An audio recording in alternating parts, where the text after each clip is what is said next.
I started hunting November of 2013. It was late November, and Joe, a good buddy, he had already been hunting this farm. He took me out for the first time and shot a doe at 35 yards. Once that happened, that started a conversation between him and myself of hunting strategies, how he approaches the whitetail deer woods, and providing the best quality of habitat. For us, it all starts with trophy rock. And this particular attractant not only helps us monitor the herd's age structure, but it's also an all-natural mineral rock mined right here from the U.S. that is a great attractant to get those deer in front of our cameras. From there, I learned the importance of putting out food plots not only through the summer, but the most important part in our minds is for late season. And I'm not talking about for hunting, I'm talking about winter time. Whenever hunting season's long gone, those calorie reserves in the deer are running out and food is really scarce. And what we like best for that is frigid forage. The reason why I gave you a little bit of background into myself, and that is a particular deer that grew up in all of that management. So this particular buck is a really special buck because he's the first deer that we've taken off this farm that has lived throughout all of that. And this is the story of his life and ultimately what happens. It is Friday, September the 16th. It's very calm and quiet out here. I don't know if I picked a very good day. It started to look good earlier, but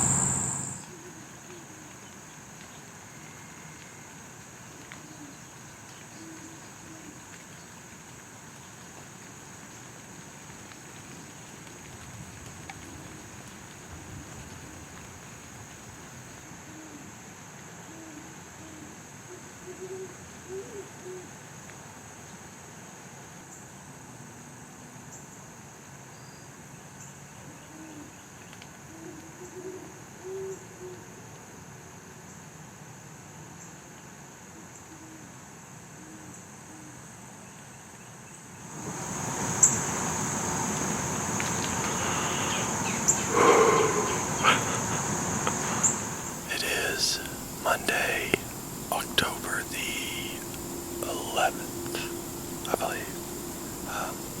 BLT is obviously the biggest buck that we have working this area, and I've encountered him as close as 58 yards.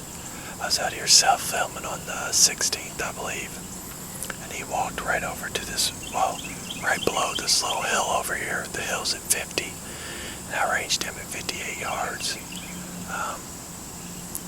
Honestly, I was shaking so bad.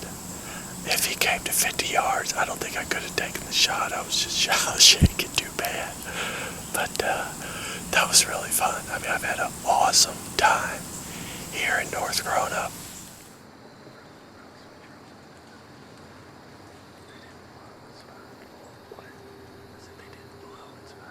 He didn't hear it. He's running off. He's going, dude, he's already on some freaking does.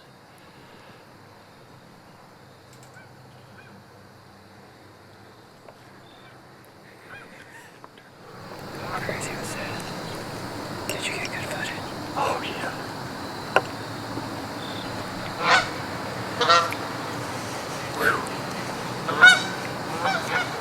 My legs are still shaking. But, we just encountered Trey, which is crazy because we get him in the southern part of our farm. Man, that was the craziest night that we have ever had in the stand. Of course, you know, we had that update with Trey, and he came in, and Uriah just looked over. It would be kind of almost due southeast, where we don't really expect any deer to come from, and there was BLT. So the two biggest deer on our farm in the same field got within 50 yards. didn't work out, but man, what an awesome night. This is a sign of things to come. I'm excited. It's Saturday, October 29th. We're in the timber. We're on top of a ridge, basically.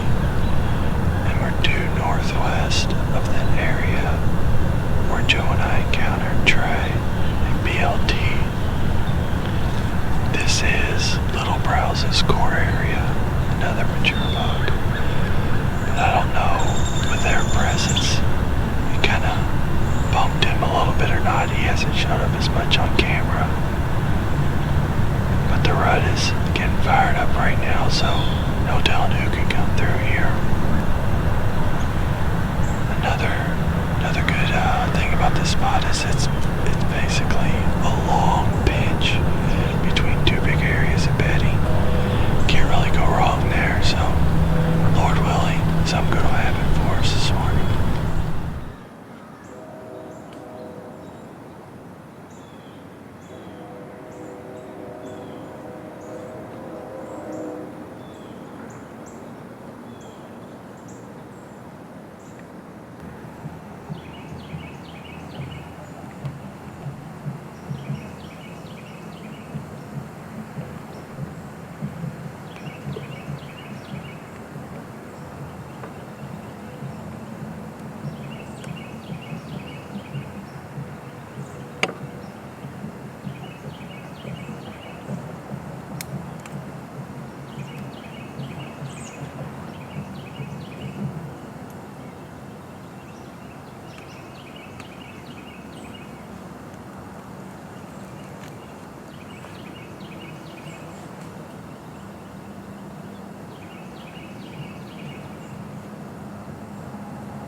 Well,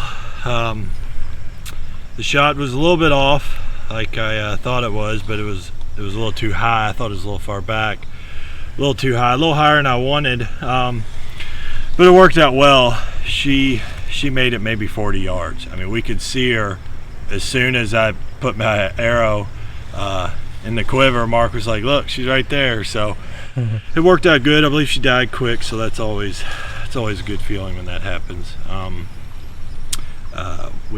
We hung out in anticipation for a buck, of course, but turns out we did see a buck. We seen his reflection. Mark spotted his reflection in the creek, and I think he was down here with this doe. I could speculate and say that it looked like it was Little Browse, but it's so tough to tell based off the reflection in the water. But overall, a good hunt. Looking forward to putting my tag on a big buck now.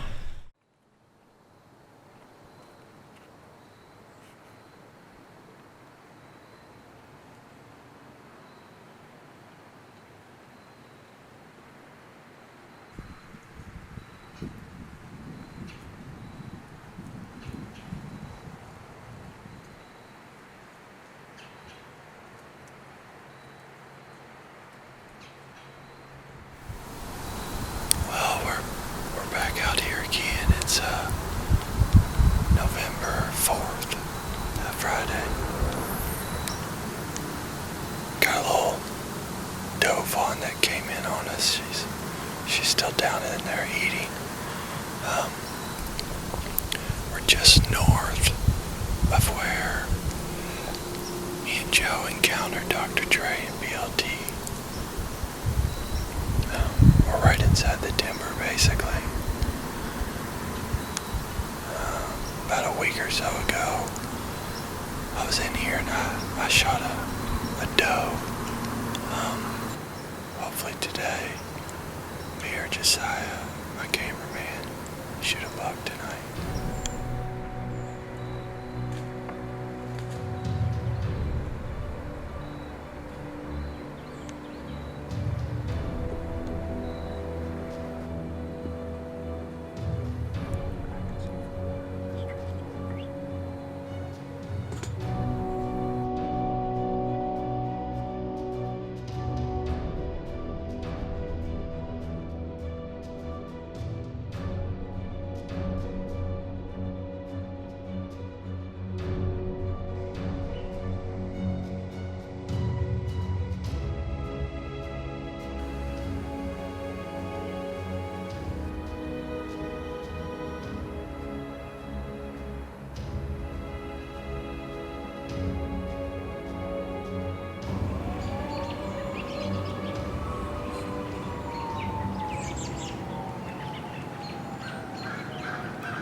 I'm really excited. I shot a mature buck and I think he just died. I don't know what happened with that shot though. I'm a little bummed out about that. I got him high. He was at 30 yards, but now my 30-yard pin on him. I don't know if he dropped. I have to check the footage, but he's down. He's down. I had to shoot him twice. I'm almost a little second guessing myself if that's actually Dr. Trey. That's arguably the biggest buck on our farm. And yesterday, a good friend of mine and Joe's came to this very spot, and he seen Dr. Trey, though he just caught the tail end of him walking by. He came from the opposite direction. Well, he came from the other way today. We were not expecting that. Oh my goodness. I was just telling Josiah, I don't know if I'm going to shoot a buck again, but that's what happens. You get in the timber, you get in these shallow pinches, and oh man, that's it. No, keep your release on. Oh, you're getting down and going look at this buck, dude. Oh, Joe's not gonna believe it.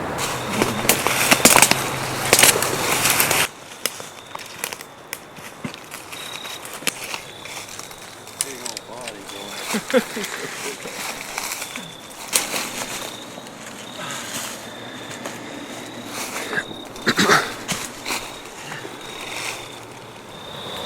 All right, well, this is Dr. Trey. This is a buck we've known for the last 2 years, no, 3 years. He's a 4-year-old now. We knew he was working this area, and oh my goodness, he walked right up on us. Just this area is so tight in here, it's hard to see them coming, and it just really caught us off guard. But I just really want to thank the Lord and thank all my buddies that have helped me do this, Joe especially. So what an incredible night. This is one of our 4-year-old bucks that, you know, if he lived another year, it wouldn't hurt our feelings at all. But he was on the list for me, and I believe that Joe was gonna, you know, pass him for another year. But I don't have the luxury of passing 4-year-old deer all the time, especially one that's this nice. I'm just really blessed and really privileged to have a chance to hunt such a nice deer, let alone be able to harvest him. And this was one of our 2 best bucks on the farm. And we've known him since he was a 2-year-old, and we believe that a lot of our management, most importantly, probably is our late season food plots when food is scarce. We really like frigid forage for that. You know, to help keep the deer's health up is probably the most important aspect of what I do as far as managing a healthy herd. And I just really want to thank my Lord and Savior Jesus Christ for all of this. This is none of this would be possible without Him and His love and mercy. But I want to thank you all for watching, and may God richly bless each and every one of you.